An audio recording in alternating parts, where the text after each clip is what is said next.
ఈరోజు అంతర్జాతీయ యోగా దినోత్సవం జూన్ 21వ తేదీన మనం సెలబ్రేషన్ చేసుకుంటున్నాం. ఇక్కడ ఈ కార్యక్రమానికి అధ్యక్షత వహించిన గౌరవనీయులైన చైర్పర్సన్ గారికి, అదేవిధంగా గత 1 మంత్ నుంచి కూడా మాకు చాలా కోఆపరేటివ్ గా మాతో ట్రావెల్ చేస్తున్న ఆయుష్ డాక్టర్ గారికి, యోగా గురువు గారికి అండ్ వాళ్ళకి గుడ్ మార్నింగ్ అండి. ఎండిఓ గారికి ఈరోజు మా ఆహ్వానం మన్నించి ప్రత్యేకంగా మా ఆఫీస్ లైటింగ్ అయిన ఎండిఓ గారికి అండ్ వాళ్ళ స్టాఫ్ అండ్ గురువు గారు తీసుకొచ్చిన వాళ్ళ స్టూడెంట్స్ అందరికీ కూడా ఇంటర్నేషనల్ యోగా డే శుభాకాంక్షలు. మీరందరూ కూడా మా ముందు కూర్చున్న వాళ్ళందరూ కదా వెరీ డిసిప్లైన్డ్ గా అండ్ సస్టైనబుల్ గా డైలీ రెగ్యులర్ గా యోగా చేస్తున్నారు. మా ఆ ప్రజల్లోని అదే విధంగా ఆఫీసుల్లో వర్క్ చేస్తున్న వర్కింగ్ పీపుల్ కూడా ఒక అవేర్నెస్ ఉండాలి.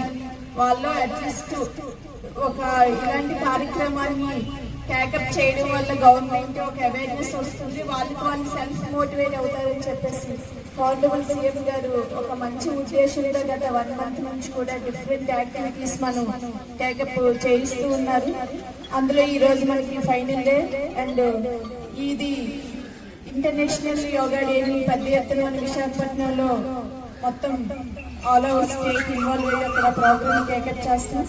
అదేవిధంగా ప్రతి ఏరియాలో కూడా ప్రతి మారుమూల ప్రాంతంలో కూడా ఈ రోజు యోగా చేయించాలనేది జరగాలి అని చెప్పేసి మనకు ఒక ఇన్స్ట్రక్షన్. దాంతోపాటు ప్రతి సిటిజన్ కూడా వాళ్ళు సెల్ఫ్ మోటివేట్ అవ్వాలి.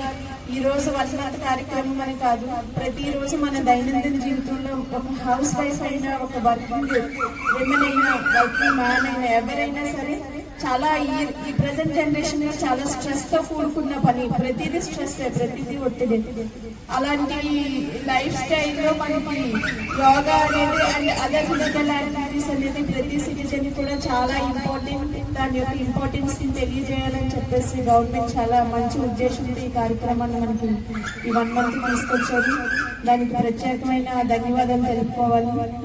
ఈరోజు ఈ కార్యక్రమాన్ని చేసిన అందరికీ కూడా ప్రత్యేకమైన ధన్యవాదాలు తెలుపుకుంటూ గురువు గారితో ఈ ఆసనాలు యోగాసనాల కార్యక్రమాన్ని స్టార్ట్ చేయాల్సిందిగా కోరుచున్నాను. Thank you.